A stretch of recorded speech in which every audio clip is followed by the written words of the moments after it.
Yann Lozano à la veille de l'ouverture de la saison pour le team CP377. Alors Yann, comment on est? Fébrile, nerveux, on est calme? Dans quel état d'esprit vous abordez ce premier rendez-vous? On est toujours un peu nerveux avant les premières courses, mais bon, ça va, on se prépare tranquillement. C'est les premières courses de préparation. Donc bon, il n'y a pas non plus trop de stress à avoir. C'est juste voir un peu si on a bien travaillé cet hiver. Alors c'est vu pour l'interview dans Moto Verte qui a été publiée cet hiver. Depuis, il y a de l'eau qui a coulé, beaucoup de boulot pour arriver à mettre sur pied ce team. Ouais, beaucoup de travail parce que on est parti de quasiment zéro, quoi. Donc il y avait beaucoup de choses à mettre en place. On a réussi à trouver des bons mécaniciens. Bon, Jérémy Fontaine, le mécanicien de Christophe, on l'avait déjà, donc c'était déjà un bon point. Et puis après, toute la structure à mettre en place, le camion, les aides mécanos, tout le matériel. Donc ça faisait du travail, ça a fait du travail. Bon, avant la Capelle ce week-end, vous avez eu le temps de tester, de mettre au point les motos. C'est bon, ça y est, Christophe est content du matos? Oui, non, on a testé. Le plus qu'on a eu cette année, c'est qu'on a pu tester un peu tout l'hiver, puisqu'on avait les pilotes sous la main ici à Marseille. Donc ça, c'était plutôt intéressant, quoi. On n'était pas stressé à faire des séances de test 2 jours de suite ou quoi que ce soit. Donc quand on avait une idée, on l'essayait. Elle était bonne, on la gardait. Et sinon, on continuait à travailler. Donc ça, c'était intéressant comme travail. Les motos sur lesquelles va évoluer Christophe ce week-end, c'est la moto de GP ou c'est une moto qui va vers la moto de GP? Il y a des étapes encore à parcourir? C'est exactement ça. C'est une moto qui va vers la moto de GP.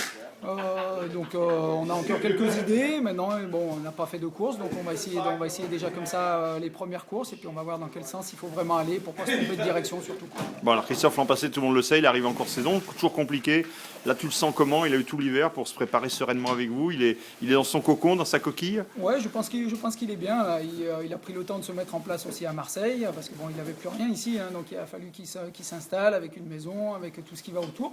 Donc il a pris le temps de faire ça déjà dans un premier temps, et puis après il s'est mis à se préparer lui physiquement et en moto.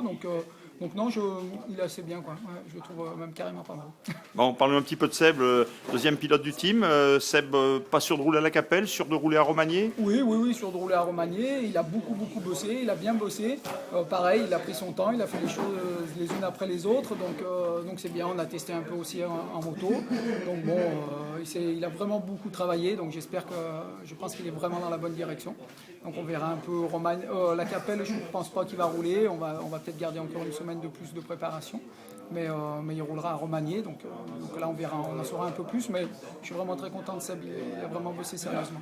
Bon, on imagine pressé que ce soit clair, que les motos craquent et que ce soit sur la piste, après tant de mois à bosser, tant de semaines, tant d'heures à l'atelier. Maintenant il faut savoir si on a fait du bon boulot ou pas, quoi. Donc là on est un peu impatient de voir les motos sur la piste et puis voir la concurrence aussi, un peu voir ce que ça donne. Merci Yann, on se retrouve ce week-end à la Capelle, à bientôt. À bientôt.